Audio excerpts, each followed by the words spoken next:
Hi guys, it's Pat, your German finance buddy. Today we will talk about the single most important lesson Warren Buffett has ever given for us retail investors. It's like personal advice from the master himself, but still, most of us ignore his wise words and run in the opposite direction. Maybe because he was talking about amateurs and we are stock market masters for sure. Okay, jokes aside, if we don't follow Buffett's advice, this can lead to huge financial consequences, which I'll later demonstrate by a competition between two active funds and an index fund. And I promise you'll be shocked when you realize how much money you could be missing out on because of one small decision. But let's start with the lesson itself. Starting in 2008, there was a bet going between Buffett and a couple of hedge fund managers. I'm sure you've heard about it. He bet that these managers couldn't outperform an S&P 500 index fund over a period of 10 years. And to make a long story short, these smart financial professionals couldn't do it. The result wasn't even close. The S&P 500 index fund made over 85%, whereas the hedge funds made only 22% on average. Not a great argument to invest in hedge funds. But to be fair, this was only one example. Let's check out how active funds in general compare to that. Here's an eye-opening statistic that I could hardly believe at first. That's the success rate of active funds compared to their passive counterparts. For US large blend, there's only 1 in 10 active funds that outperforms the index over 10 years. For US large growth, it's only 1 in 12 active funds that outperforms a passive investment.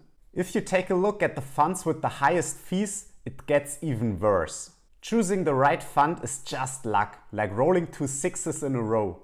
And if they manage to perform better than the market, the outperformance is usually smaller than 1%. Also interesting is the fact that close to 40% of all active funds don't even survive for 10 years. They get liquidated or merged into another fund. Maybe this fund has another strategy and because of that you can't be sure how your money is invested. Not a situation I would like to be in. But I'm glad that one thing is for sure, and that is that you guys hit the like button now to spread these crazy facts. Thank you. It's also a mistake to assume that recent success of a fund is a good prediction for future success. At any point in time, there are some managers that outperform the index because their investment style fits the current market situation. But there are only a few geniuses that achieve outperformance consistently. Nassim Nicholas Taleb would probably agree, because in his book Fooled by Randomness he wrote, "Those who were unlucky in life in spite of their skills would eventually rise. The lucky fool might have benefited from some luck in life. Over the longer run, he would slowly converge to the state of a less lucky idiot." And the reason is that the market situation changes, but the investment style of each individual manager most probably stays the same. There's a pretty high chance that today's winners will be tomorrow's losers. So it's next to impossible to choose the right fund at the right time. But still around 45% of US households own actively managed funds instead of just using an index fund. Let's look at the financial consequences of 3 different fund choices. Our first competitor is a low-cost S&P 500 index fund that has average return of 7% after inflation. The second competitor is an active fund that has the same 7% average return. But you have to bear an expense ratio of 1.5%, which leaves you with an average return of 5.5% after fees.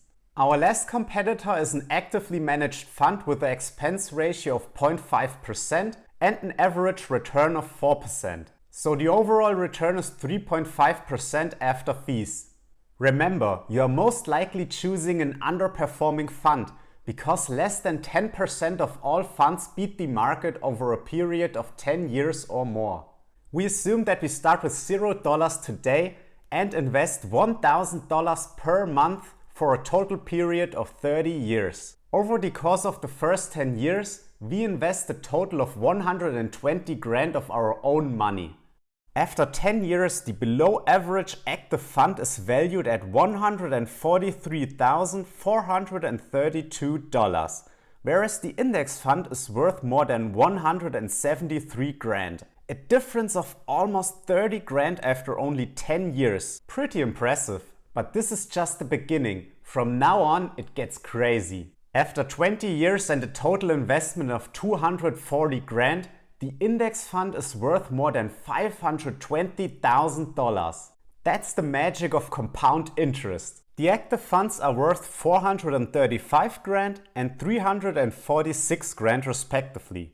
A huge long-term difference caused by a small one-time decision. But you'll go nuts if you look at your portfolio after 30 years. The index fund is worth well over $1.2 million, with a total investment of only 360 grand. That sounds like a great start to retirement. The active funds will be worth a lot less, about 930 grand with the average performer and only 635 grand if you happen to choose one of the many below average funds. That's just over half of the index fund investment.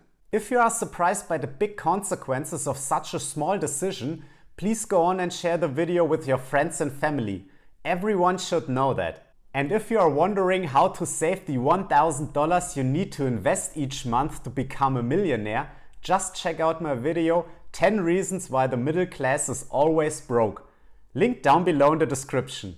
The most relaxed and reliable way to become a millionaire seems to be a long-term investment in low-cost index funds. Long-term means investing for 15 or more years, because in that case the probability of losing money is close to 0%. And here's another interesting chart called Return Triangle, published by the Deutsches Aktieninstitut here in Germany. It shows the average annual return for different holding periods. If you had entered the stock market on the first day of 2008 and sold on the last day of 2019, your average annual performance would have been 9.1%. If you had bought into the stock market on the first day of 2000 and sold on the last day of 2021, your average return would have been 7.5% per year. Including the tech crash in 2001, the financial crisis in 2008 and the COVID crash in 2020.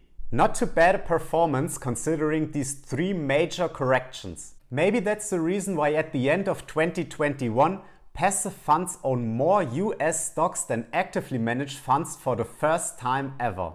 But still, there's nearly half of our money in more expensive and most probably underperforming active funds. Please take some time before choosing a fund, because high fees can cost you hundreds of thousands of dollars over the years. If you want your friends to have no financial worries in retirement, you should definitely share this video with them. And when you are done, just watch the next video to learn even more about money. Have a nice day, guys, and see you next time. Your German finance buddy.